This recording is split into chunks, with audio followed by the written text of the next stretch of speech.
live struggle legacy. It's a whole movement. I got you, big baby. I keep the struggle live struggle, live music. Pay attention to how we do it. And so my dog who never made it out. Live struggle, I got you, homie. We break it out, live struggle, live music. Pay attention to how we do it. And so my dog who never made it out. Live struggle, I got you, homie. The things we do when we down on our luck, like a dolphin, anything to get fucked up. What you think? Now we out here trying to get locked up. Desperation brings desperate measures trying to come up. Hey everybody, it's your boy MP, Live Struggle Legacy, and welcome to the Live Struggle Legacy podcast. Now, if you haven't already done so, please make sure you hit that subscribe button, hit that like button, hit that notification bell, drop a comment, start a conversation. If you have a question for our guest today, drop it in the comment section. If you're listening on a streaming platform, please make sure you hit that follow button, download, save, rate us. And if you're looking to promote your business, holler at me because we're looking for sponsors. Okay, so I have a very special guest today tuning in all the way from Northern California. Mark Winters. He's a he does positive rock, right? Indie folk rock, acoustic rock, but former aerospace engineer. So welcome to the show, Mark. What's going on, MP? Love your hat, man. That's pretty cool. I wish I had one. Yep, I'm doing well, man. Out on tour, doing my thing. Excellent, excellent. So, so I'm just gonna dive in with a couple icebreakers real quick, just to kind of get to know Well, first of all, I always like to know how you found us because I only recently started doing remote. I used to only do in person interviews, and so I'm curious, what about the Live Struggle Legacy podcast resonated with you and brought you to the show today? Tell us about that one. Yeah, I think I think we all relate to how much effort sometimes life takes, and I think you do a good job of sort of breaking that down. I found it I when I'm out on tour, I have about maybe 4 or 5 hours of driving a day, and so I listen to like new music on Spotify, Release Radar and that kind of thing, just to sort of hear what's going on over there. And then I have a similar system for checking out new podcasts, and that's how I found you, MP. Okay, excellent, excellent. So, so you found me just listening to Spotify. Yeah. Excellent. Okay, that's cool. Okay, good to know. So let's dive right in. This is Live Struggle Legacy, right? And so tell us your live struggle, Mark. What made you the Mark Winters, positive rock artist that you are to this day? Yeah, I would say, um, I started off, my life, loving two things, math and science. I guess three things: math and science together, Yeah. and athletics. I just, I love doing things, and I love knowing how the world works, and so that kind of was where I started in my journey. Um, and I'd say, most of my life I was doing the thing, right? And I was, I was good at math and science, and so I ended up becoming an aerospace engineer, and I loved the work that I did. Maybe the people weren't quite as creative and colorful, but that was okay. And then I uh, I wanted to do something musical, and so I picked up a guitar in 2011 to play a song for my wife for our anniversary, and just found this amazing magical connection with her, and just set me on fire to find more of that. It became like the drug I was seeking, like, all right, I gotta feel this more. And so but I didn't really know how to do the thing. And so, you think about all the things that you do, you know, in your life to to get through your high school days and your college days to learn your profession as an aerospace engineer, and you're doing the thing, and you're like, okay, well, I love this other thing more now. So you got all this, effort and strain and struggle that you have to do, but it's not like you're doing it, as a kid anymore. You're an adult. And so there's all these adult pressures on you to do other things, all these expectations from your friends and family uh, to be a provider and to do, to live your life in a certain way. And singing songs is not one of them. And so, you have to find a new way to do it, find a lot of extra energy that you normally would have spent as a kid learning to play guitar, piano, learning to sing. And so just kind of an interesting journey for me, to go through, as an adult. I've had a great time doing it, but it's taken a lot of drive and discipline. And the struggle is real when you're learning something new as an adult, as opposed to doing it as a kid. And it's been great. I haven't lost my positive view of the world. I just sort of was born that way. I look at the world and just see opportunities and see the best in people. Um, as a scientist or as an engineer, I always sort of thought of myself as carrying around an extra bag of protons to share with everyone else. And that was just kind of my thing, and that's sort of followed its way into my music now. So my music has a bit of a positivity to it, or encouragement, or thoughtfulness around, you know, just being good to each other and making the world a little better. And so that's a part of my music. And yeah, I'm having a great time, MP, doing my thing. Excellent, excellent. So your journey started outside of Houston, Texas. Yeah, I was born in New Orleans, actually, Okay, so you and got a little music in your blood. there you go, man. New Iberia Parish, to be exact. And my dad taught there at Tulane, and he we moved from there to Richmond, Virginia, and then Mississippi, Biloxi, Mississippi, and then Mobile, Alabama. And then I landed in Texas for high school, and went to high school in North Texas, and went to college in Texas, and started my career as an engineer in Houston. So, you know, I guess I'm a transplant, a transplanted Texan, but I feel I associate with being a Texan. That's kind of my vibe, Okay, and really enjoy being out in Sugar Land, Texas, in particular. That's where I live. Yeah. okay, excellent, excellent. So, what got you into aerospace engineering? Tell us a little bit about that and what that world's like. Yeah, applying, you know, math and science to understand the world, and in particular, I love uh, doing things that are high speed, racing motorcycles, or if I'm skiing or snowboarding, I love the slalom. I love pulling G's. I love surfing and rollerblading and all the things that are sort of high speed and quick turns and that sort of thing.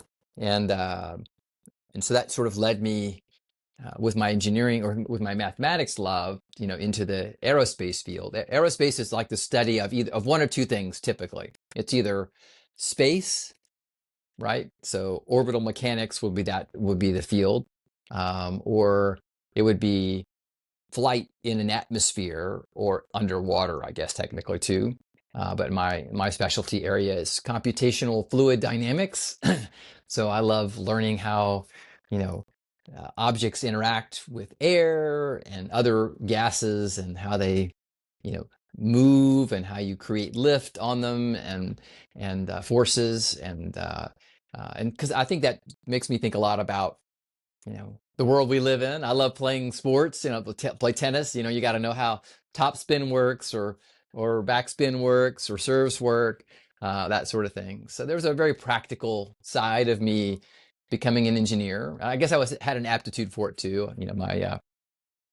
My grandpa's an aerospace engineer, and my other grandpa was loved to fix things, and so I was fixing things with him, in his garage a lot. So I don't know. It's kind of like a natural thing, and the math part of aerospace was in particular of interest to me because it has a you know it has some equations that even the best AI still can't solve today that try to approximate or explain how objects move around in the air. It's still quite a mystery. So it's very physics based. Yeah, very. You can think about it exactly that way. Very physics based. Atmospheric physics for sure. Okay, excellent, excellent. So you got your math science brain from your grandfather, and you got your artistic poetry brain from your grandmother. Yeah, yeah. She taught me to write poetry when I was a small boy. I'm not sure how that all happened.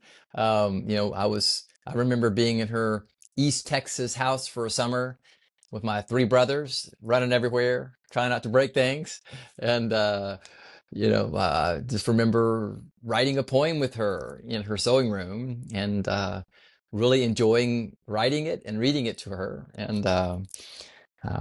It's a poem about lilies. I can still remember the topic. I can't quite remember the whole poem, but my grandma, she has been my poetry pal my whole life and sort of nurtured the creative side of me, you know?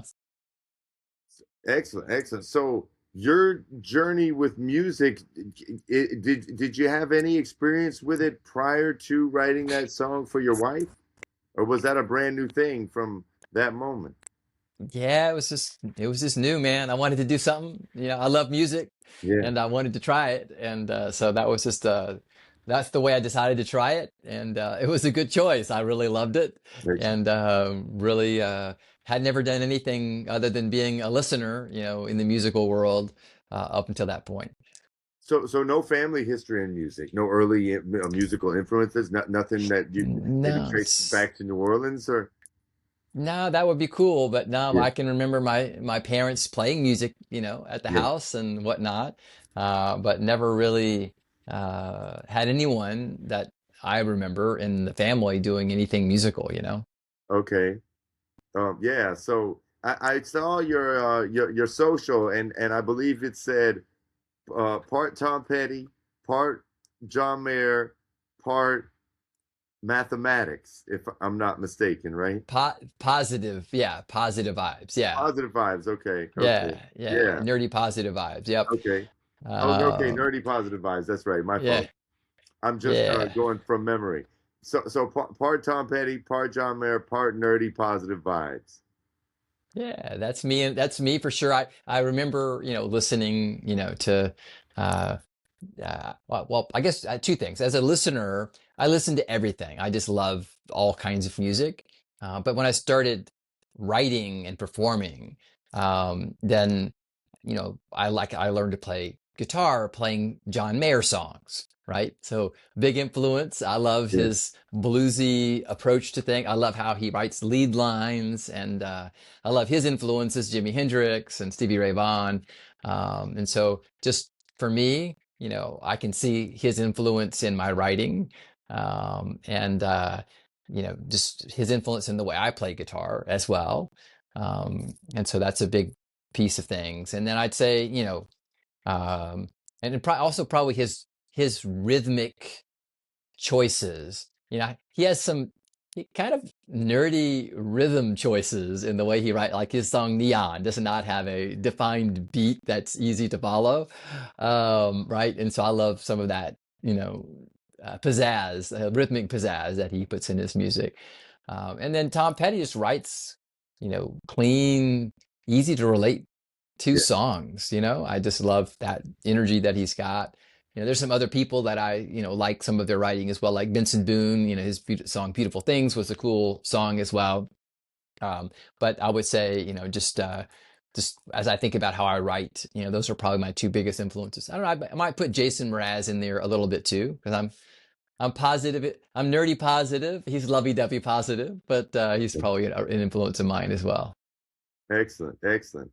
Okay, so was there like a tipping point? I mean, are you still active in aerospace engineering, or did you just completely transition to music?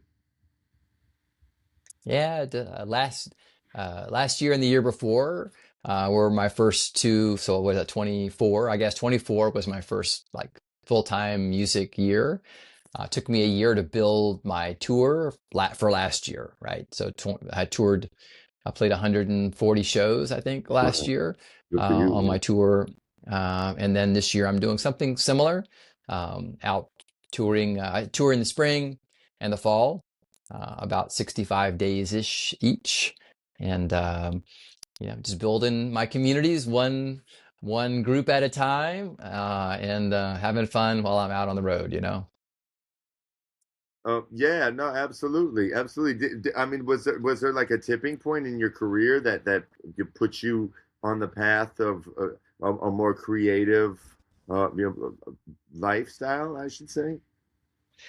Yeah, I'd say that, the kind of the eureka moment for me was when I sang to my wife. I got this amazing feeling about her, and the connection that I got with her was just really phenomenal.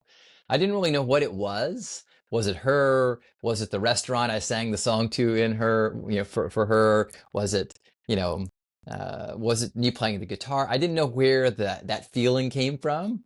And so I started on this journey to find that feeling again.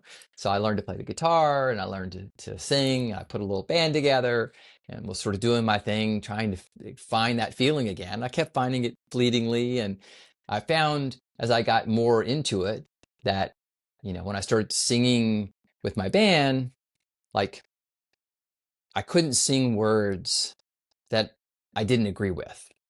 Maybe grandma's poetry lessons in there, right? Yeah. Or maybe just me as a person who's very intentional, right? And so I'm like, okay. So I started changing the lyrics around on the songs that I was singing just a little bit, so that they were like coming from me. They were a little positive, which is kind of how I do things. And people, uh, they got a little annoyed with me for doing that. They're like, hold on now, that's not the song. And so they kept telling me, why don't you write your own song, right? If you don't like the lyric. And so that sort of led me to like, okay. And so 2018, I'm feeling the need to write, and start writing.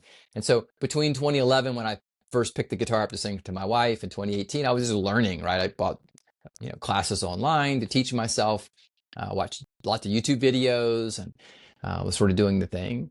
And as I was leaning more and more into singing and writing, I found that feeling more and more often. And but MP, you don't know if you can do a thing, right? Is it just a hobby, right? Do something you like to do, or is it like a thing that you really, really love and want to lean more into? And so I had to go through the journey to learn, you know, can I play guitar? Can I play piano? Can I sing? Can I write?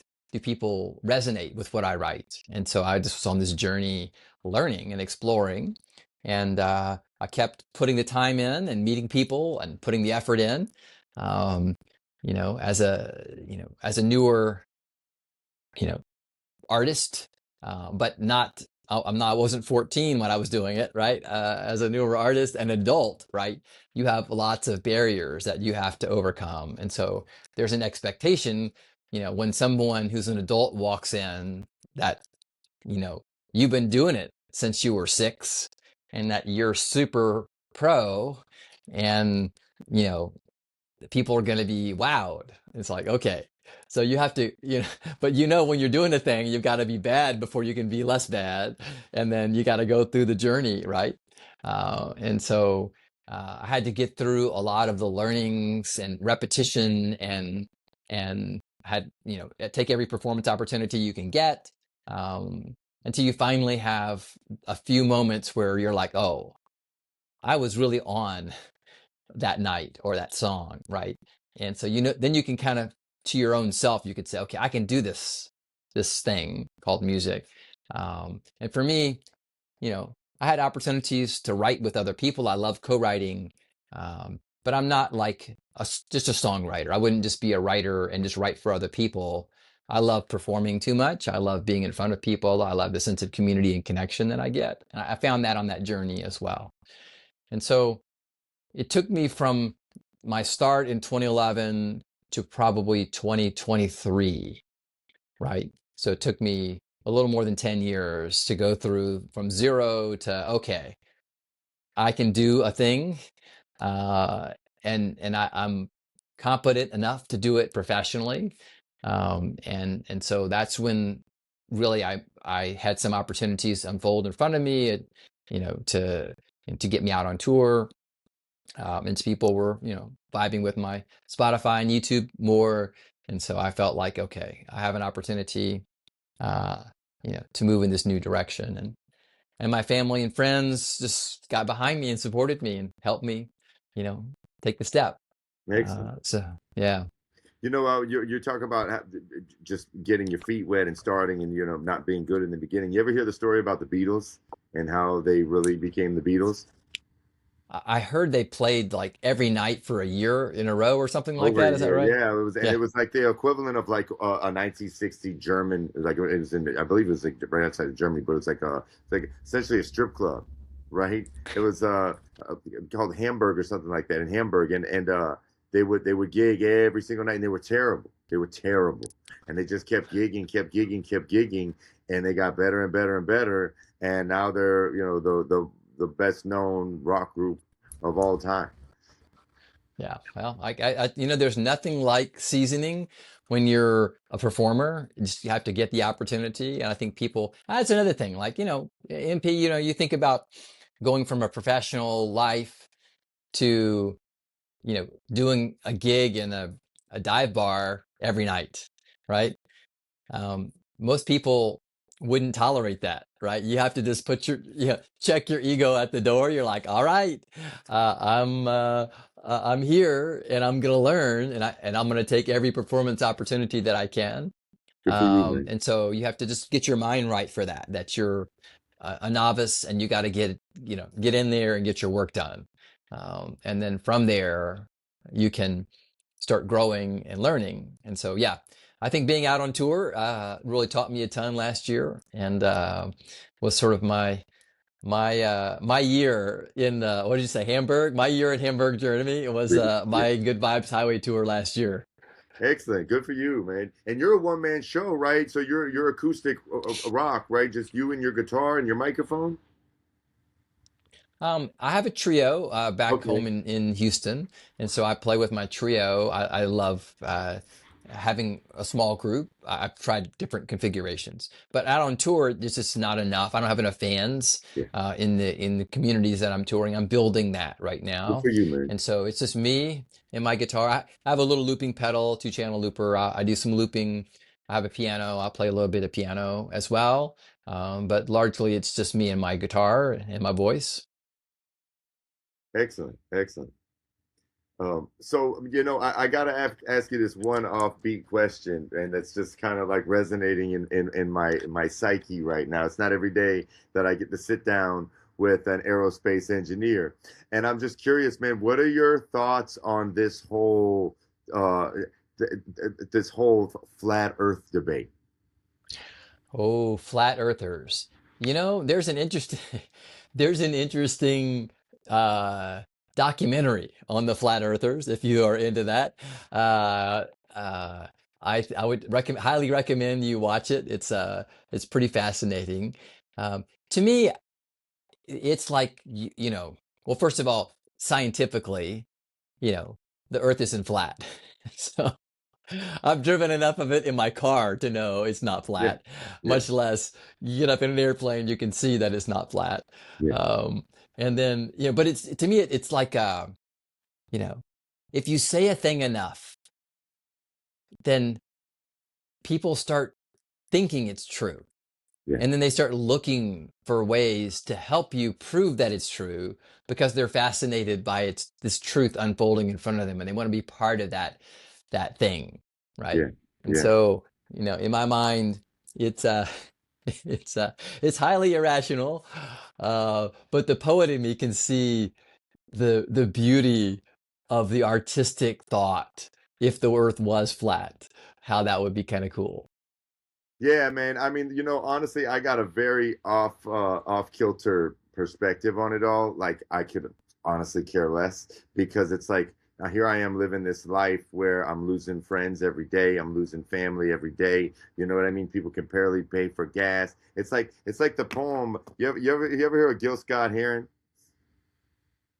the poet, Ooh, the the name is revolutionary familiar, poet? but I haven't read. Yeah, I So, haven't read so if you the ever get a poem. Yeah. chance, check out Whitey on the Moon. It's a little bit different context, right? But Whitey on the Moon, it's like, I can't pay my bills today, but Whitey's on the moon, right? And so like that's the way I look at it. It's like everybody's quick to run to the comment section with their opinions on the shape of the Earth.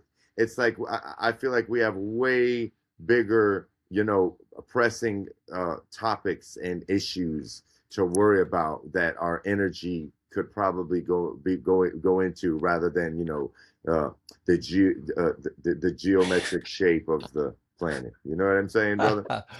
I feel you, MP. Um, I think it's easy. Yeah, I think people will find a distraction. How about that? People will find a distraction from the real issues. It goes back to uh, like I don't know if you know the series Horatio Hornblower. It's a book series, Okay. and it's about this old British Navy officer, captain. He follows his story. The writing is incredible, right? But there's moments in the book where, you know, like you could step into it, MP, with that comment. You're like, okay, the guy's like, Horatio's like, you know, why do I put myself through all of the misery and strain of being a captain and trying to chase down these pirates and keeping this crew in line? Wouldn't I be happier if I was just the deckhand and all I was worried about is getting my grog 3 times a day, and then I don't care about anything else, right? And so I remember that moment in the book. It's like, okay, well, yeah, why do I live my life the way I do? I care, right? I care and I have energy, and I want to move the world in a good direction, and I want to work hard. And so that's me. Yeah, But that's not everybody. And so exactly. MP, maybe you're the ship captain, dude. You're the one like, well, okay, I got to do what I got to do. Everybody else can be happy with their flat earther view, right? Whatever floats your boat, right? So Yeah. I just want to share something with you because there's an interesting connection with your journey through engineering, from engineering to, well, the way you said it, your engineer. So your path you described as engineer to entrepreneur to artist, which I want to tap in just a moment. But before we tap into that, I want to tell you about one of my favorite instructors. So I have a little bit of a music education. There's a really incredible program at the local college here, St. Petersburg College, and it's called the MIRA program. That's an acronym for the Music Industry Recording Arts Program.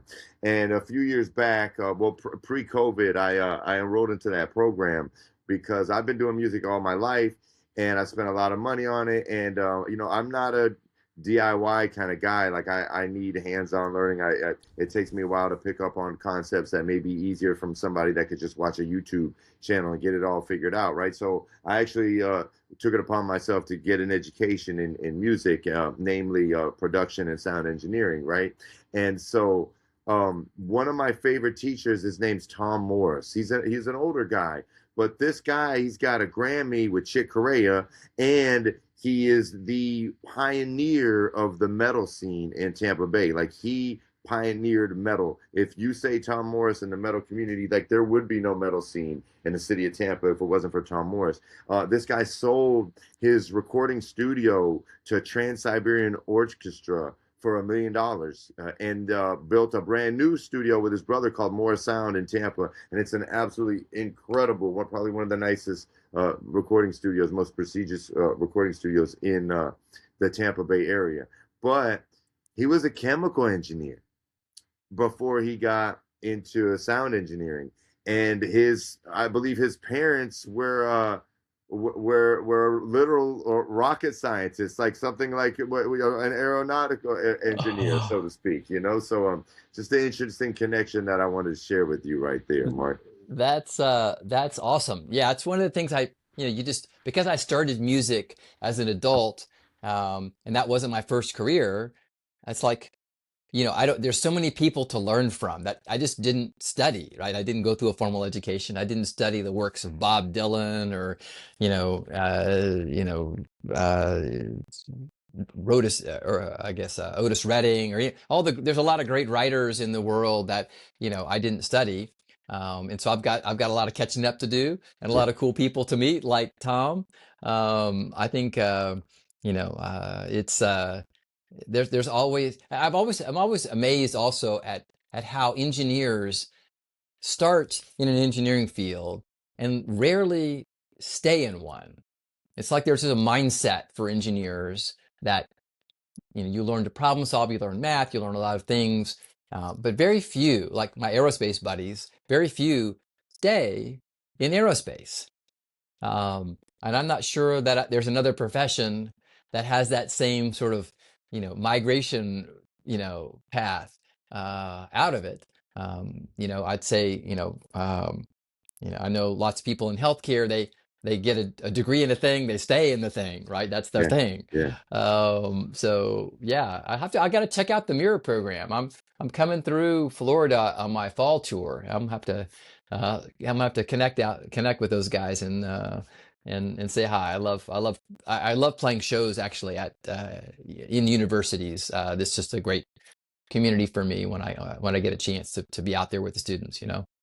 Yeah, it's a pretty incredible program. And I mean, I'm not so much in the loop as I was. Like, COVID kind of changed everything, as it did everywhere. But I was supposed to Hmm. finish with an internship, and then they canceled the internship because of COVID, which was really disappointing for me because I could care less about the piece of paper. I'm a convicted felon. Like, live struggle legacy started in a federal prison. So like I don't care much for Yeah. the credential, so to speak. I was there for the life experience, and I was really there to try to set up an internship, which unfortunately I didn't get. But I did have the privilege of working with Tom Morris, who is a Grammy Award winning engineer. Another guy named Dan Hetzel, another Grammy Award winning engineer. He's worked with like Jennifer Lopez, Billy Joel. I mean, all kinds of big names, and then another guy, Dave Greenberg, just incredible sound engineers with some serious chops. I mean, and some serious resumes, and to be able to pick their brains and get hands-on, education through these great minds. I mean, that was the best thing about the program. I don't know if any of those guys are in it anymore, but it's still a great network for artists, singers, songwriters, and they do outsourcing stuff, so it's definitely something to potentially plug into when you're in the area. But this area is very rich in art. I mean, of all shapes and forms. So yeah, you definitely want to tap into this community here. There's lots of great places to gig. I mean, I grew up here, and it wasn't always like that.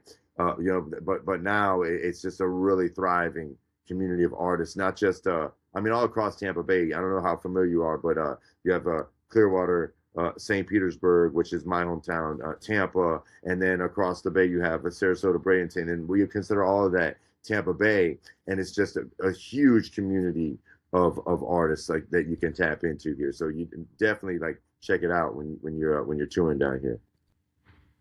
Yeah, yeah. I did my first radio appearance there at the radio station in Jacksonville. That's in the area, Okay. right? Well, that's a little bit northeast of us. We're west close, Oh, uh, okay. Okay. southwest, so that's a Okay. little north of us. But I mean, still Florida Okay. vibes. That's on the Atlantic side. We're on the Gulf side. Did you catch that? Okay. Gotcha. Yeah, yeah. I have Yeah. friends who live Oh, in Sarasota and yeah. So Bradenton, we're so right. We're I'm gonna close to visit Sarasota. them for my fall tour. Okay, yeah, excellent. There's a huge art community Okay. out there too, man. Really great area. We're just across the bridge. So, so yeah, man, tell us about Okay. your path, that you described from engineer to entrepreneur to artist, and walk us through that evolution and what transformed inside of you, Mark, along the way. I know that's a big transition to go this professional life as aeronautic engineer to a touring artist. So tell us about that transformation. Yeah, I'd say as a um, when you when you're working in engineering, it's very project focused. It's very, you have this set cadence for things. Even in my entrepreneurial life, you have, a set cadence to things that you're doing. And so, you know, uh, like a good example, like, I never had social media before I was an artist. It didn't relate to me. I would go see a live music show maybe once or twice a year. Um, you know, just the creative side of me wasn't, you know, being nurtured. I write a poem every now and then, something like that. Maybe as an entrepreneur, you get a little bit creative, but it's not the same thing. And as I've started leaning more and more into being an artist, it's like, okay, you know, uh, what's on my mind? What's authentic and real to me? And what do I like to write about? And is that resonating the way I'm writing it or the topic I'm writing about? And is that resonating with other people? It's a whole nother journey as an artist to seek connection and to use that connection to have shared experiences together in some way, maybe to motivate people in a certain direction as a part of your work, which is very different, than having, you're building an aircraft, or you're solving a problem, you're building a business. It's not, it's very, it's almost, it's almost like there's a very much of a cause and effect thing that you're going through. So it's very logical and it's very progressive. And so, one of the hardest things for me to sort of get to was this headspace around creativity and emotional connection. And a lot of it was like, I just didn't have the tools in the beginning, right? I couldn't, when I was playing my guitar, I could have a song chart up in front of me. I could play it. I could sing the words, but it wasn't innate. It wasn't a part of me. It wasn't inside me, right? I was still inviting it in, like, all right, come on in here. And so all these synapses in your mind have to form in those areas to allow you to unlock more of that creativity. And part of that is just understanding music and, on an intuitive level. And so I went through this journey. I had to put my 10,000 steps in, right? I gotta put the training in so that playing the guitar is just natural, right? And playing the piano is natural, and singing is natural, and creating new music, right? I went to some songwriting retreats in Austin and learned a little bit about how professional writers work every day. And once I saw kind of how they do it and collaborated with them, I was able to put myself on a path to having, all these moments in my life connect in a creative sense. And so when like a good example of like writing, right, I would write like an engineer in the beginning, right? I got my digital audio recording studio up. I use Logic. I would, have some lyrics that I would write as a poet, and then I would create some kind of a chord structure, and I would cut and paste things, and I would build it like a little Lego, and then put the vocals in, and then start thinking about the melody. And so my songwriting process, what am I going to do with the drums? And so I'm thinking kind of like a little Lego builder, right? And it might take me, 2 months to write a song, right? Just to figure out all the pieces and bits and parts and everything, right? And so I'm going through it in this fashion, and it was very frustrating because I couldn't, I couldn't get it all to sort of fit. And so I was trying to put the Lego together, and my building had a giant yellow stripe in it that I didn't want. Like, okay, I got to redo the whole infrastructure of the Lego design. And so, yeah, so I'm on this journey. And so, as I'm moving forward, I'm learning more and more about, you know, the, my craft on the guitar, my voice, and the lyrical pieces, and they're starting to come together. And about 3 years ago, something like that, 2 years ago, everything started coming together where it felt organic, right? Like, okay, I'm writing about a thing. Lyrics have been actually easier for me than anything else because of my poetry background. And so I'm writing a thing, you know, I've learned don't make the lyrics too nerdy, don't make them too scientific, and don't make them too poetic, right? But okay, those are shades. Yeah. As I'm writing the lyric, what's singable? I didn't even know what that word meant. What's singable? Okay, this is singable, and I can change this. And what's the tension in the words as you're going through the cadence of the words, right? Is there any, do I need to shift around the way the syllables are landing to get a meaning across and the prosody of the music? And so I got to a point where now when I write, I sit down with a piece of paper or my iPad and uh, I'm like, okay, I get a poem that I've written. I'm going to make a song out of this feeling. And I just turn my voice recorder on and I start feeling my way through the way I want the song to go. And I start writing the lyric and, start adjusting everything and finding the essence of the song. Like I'm a sculptor, right? I'm getting rid of all the things that don't belong. And so now yeah, 3 hours later, I've got a song, right? And it's all in my voice memo, right? And then I can go give it to my producer, right? Or go produce it myself if I want to be more thoughtful about the genre it's going to land in and the instrumentation that would support it. But I don't love that stuff. I mean, I can do it, but I don't love that stuff, right? I'd rather write it and have the bones of it together, have the melody and the lyric and the arrangement together, and then I can sit down and work with my producer to give it more life from a commercial point of view, right? And so I went from this journey of building Legos like an engineer, writing my song, to actually being creative on the fly and competent on the fly.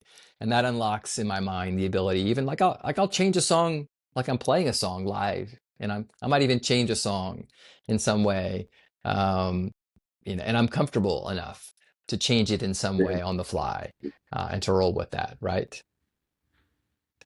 Yeah, I mean, it sounds like you went from two completely different worlds, and that can't be an easy transition. I mean, I think you just said it took years. You went from, uh hold on, I'm having some issues. Yeah.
MP's back. Yeah, sorry, give me one moment because it says unable to connect. Do you see me? Yeah, I see you, man. I'm trying to get rid of, there's a huge box that it won't let me get out of. It says unable to connect. and it told me to close it and open it back up. So let me try this one more time, Mark, because we were rolling here. Yeah.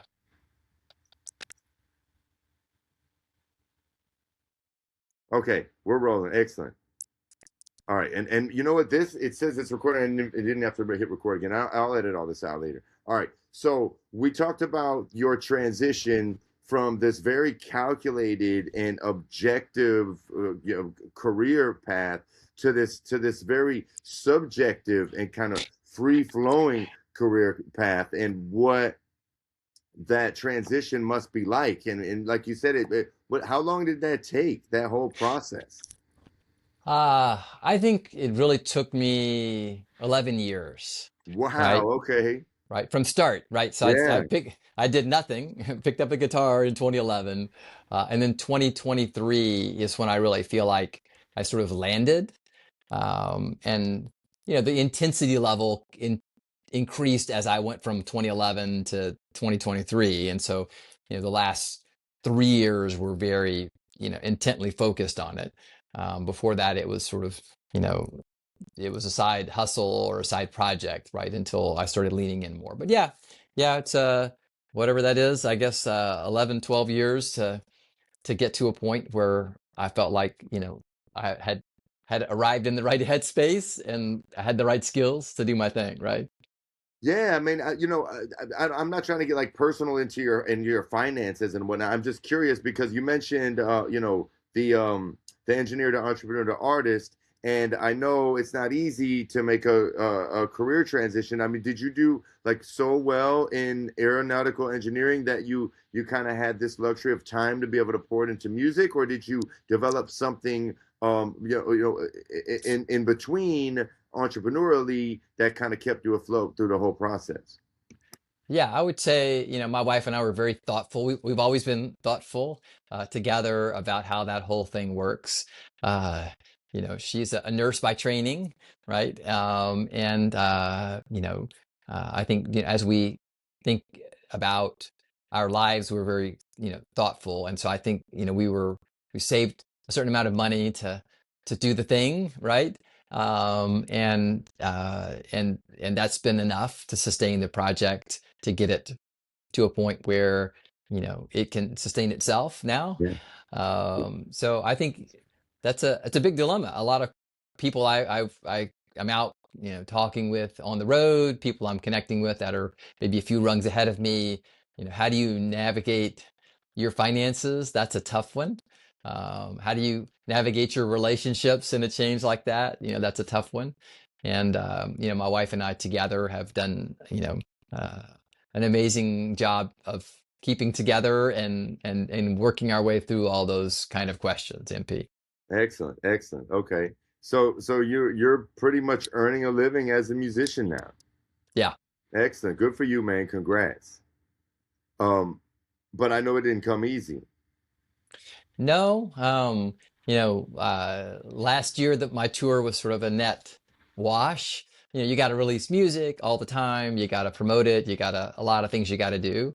And so I think just sort of building sustainability as a career, as an artist is something, and I study a lot. I study what are other people doing, right? My engineering background is super helpful, right? Who's ahead of me? A lot of data is out there and available. What do they do? How do they make a living? Yeah, Right. yeah. And so I'm very thoughtful about that piece of the puzzle so that, it's clear to me what I'm doing. Right. You know your analytics. Yeah, for Yeah, sure. absolutely. So these worlds that you navigate, science, music, poetry, how do these worlds connect for you creatively and spiritually, Mark? Yeah. I think for me, I got to be me, right? So at the end of the day, I love math and science. I'm not going to not love math and science. Um, I love poetry and creativity and so a lot of times for me just sort of letting those come together on a topic is super super helpful. I wrote a song called Boundary Layer. I wrote some poems about boundaries and breaking through them. Mathematically, there's also a field of study in physics where particles are approaching other particles' boundaries and interacting with their boundary layer. And there's a philosophical overlap between the the the poetry of the thing, right, and the science of the thing. And so I love finding a spot where both sides of my mind can make a point. So when I'm talking to the audience, it's like, all right, all you math lovers out there, we're about to break through some boundary layer theory, right? And then the philosophers can still relate to it, right? And so, yeah, I think just sort of having it all together and staying authentic is important to me. Absolutely. And having your bag of protons to be able to reach I got into. my protons, baby. I'm sharing them out there. Yeah, I wrote a That's new the song I'm going to release next year called "Shine with Me." It's about bringing those protons with me, and finding that shared energy with everyone else so that they can take them out and share them with their friends. excellent, man. Excellent. So I checked out your socials. I checked out your website, and you just point out positivity, and I think that's such a beautiful thing, man. But I got to ask you, Mark. No one can stay positive 24/7, right? Like life, at some point, we have, and we don't want to wallow in that. But I want to know, was there ever a point in your life, like, can you think of a difficult or dark moment? And when you had to kind of shift that energy back. Yeah, I've had lots of trauma in my life like everyone else. I've lost two brothers, Sorry to hear that. one to health and one to suicide. Sorry. You have to find your way through those moments in life. um, I've had my share of setbacks. My parents got divorced, had to deal with that as a teenager. um, there's traumas in life, and I think, just from my point of view, you know, I might I might pause a moment, or a long longer than that, when you lose a brother, to sort of, grieve and understand what you're feeling. Um, I think, that's natural. Um, but for me, I think uh, most of the time, like, you know, I'm the one trying to help navigate my friends and family through a situation. And so that helps me navigate myself through it as well, right? So, I had to plan my brother's funeral, right? And get all the pieces of my family together and keep them from fighting during the funeral. And so just sort of having the responsibility um, to do that, and the drive and the strength. I think, God gave me the strength to be that person, and I'm not squandering that. I'm doing what I can with it to, get out and make the world better and make my family better. And so I think part of my journey is, maybe a self-imposed necessity to help lead people through those situations, but also just an innateness about myself. When I meet people, I'm like, hey, MP's cool, man. I like his hat. He's got a really cool, I love his accent, right? I love his vibe, right? I love his mission. I'm thinking of the good things in you, right? If you say something I don't like, that doesn't mean I don't like you. It's like, all right, well, there's plenty of things to like about you. And so I kind of see the world that way. And that's just kind of comes natural to me to let that, you know, become a part of my musical project. As a matter of fact, that's the reason I'm doing it. I love, you know, I love the sense of community and connection. I love, you know, uh, that shared moment when we can all do something positive together. I do some charitable shows, and I love putting those together. So I think there's been plenty of times in my life where I've had to sort of deal with a darker situation and try to find my way out of it. Um, and I don't know. I'm resilient. I don't know. It's not, sometimes, you know I have some good rituals, right? I exercise often. I think that's super helpful. Yeah. I have mindfulness time for myself, so I do some meditations. That's super helpful. Um, you know, I think just I'm aware, self-aware. And so when I'm getting grouchy, I know it's time to go do something to get rid of that, because that's not me naturally. And so I think just some awareness of myself and whatnot. I think I've become more aware of that, really, MP, as an artist. I think that's it's something I've become closer to understand my own personal feelings and how to navigate and share them. Like singing the song. A friend of mine challenged me to write this song about losing my brother to suicide. It's called "Let It Rain," and really hard for me to sing that song 6 months ago when I put it together. Just tough, right? I relive the moments. There's a lot of grief in that for me. There's a lot of, you know, uh, there's a lot of feelings of, you know, that I just wasn't there enough for him, and I could have been there more. Um, and some thoughts around how sometimes just going and standing in the rain helps wash some of that grief and heartache away. But I've learned, right? I've grown where I can perform it and be okay. And it touches people, and they come up after the show and say, I lost a sibling too, and you know, I feel you, right? And that's the shared element, I guess, that cathartic moment that we can all have together, that music gives us a portal to do.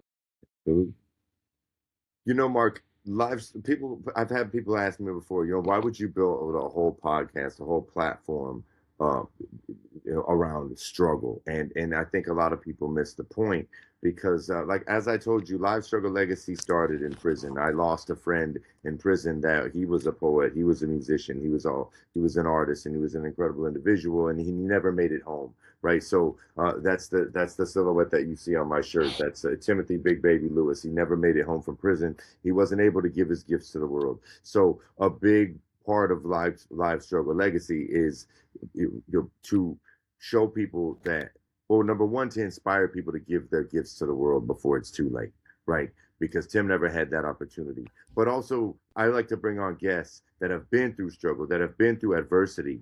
So many times people go through things and they throw in the towel and they give up, right? And so, a big part of my intention with this platform is to show people that you can go through things, you can find light in dark places, right? And sometimes you can even take that pain and transform it into purpose, right? You can take adversity and you can transmute it into legacy, right? So that's what the Live Struggle Legacy is all about. It's finding that that silver lining, right, through that struggle, through that adversity, and using that as fuel to do something much more positive. Does that make sense? I feel that, I think we have to struggle. I mean, that's how we learn, right? Sometimes, I wish people didn't struggle as much as they do in certain areas of their life.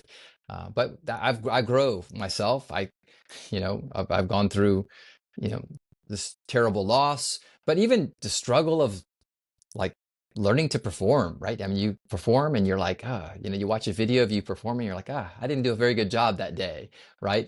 Um, but you got to have the courage to call yourself out and say, hey, I'm struggling, right? That's one thing.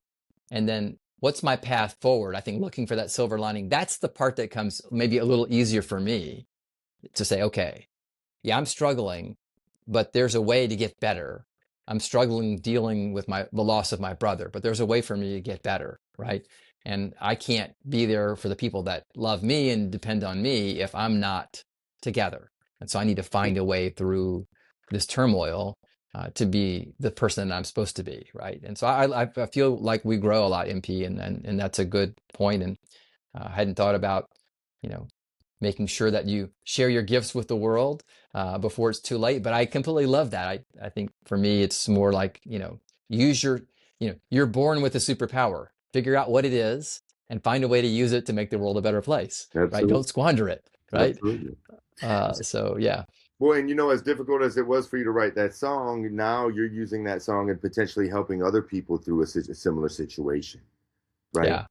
So on that note, Mark, let's talk about where people can find your music, right? Anything else that you have going on? Any call to action to what you're doing? And people want to get involved with, your message of positive acoustic rock, and anything you have going on that you want to share with the audience. Sweet. Well, MP, thank you for having me, for sure. You can find me at markwintersmusic.com. It's my website. There you'll find links to my music and videos and such. You can join the Positive Vibe Tribe, which is my email list, and I'll share some extra protons with you from the road, maybe poems or extra or early versions of songs or just things I'm thinking about on the road, in my own way. And my tour schedule is up on my website as well, so you can catch a show live. And I think my goal in all of this is to take my extra bag of protons and share them one show at a time with everyone, so that they can take them out and help the world shine a little more. And that's my goal in my writing and my live performances. So I would encourage everyone to find something today to be a little more positive about and tell someone else about it, because that'll make the world shine a little more. Absolutely, man. Beautiful message. Thank you. And I always ask every single guest, Mark, because this is Live Struggle Legacy. What does legacy mean to you? Legacy, in my opinion, means leaving the world better than you found it. To me, I think it's super important.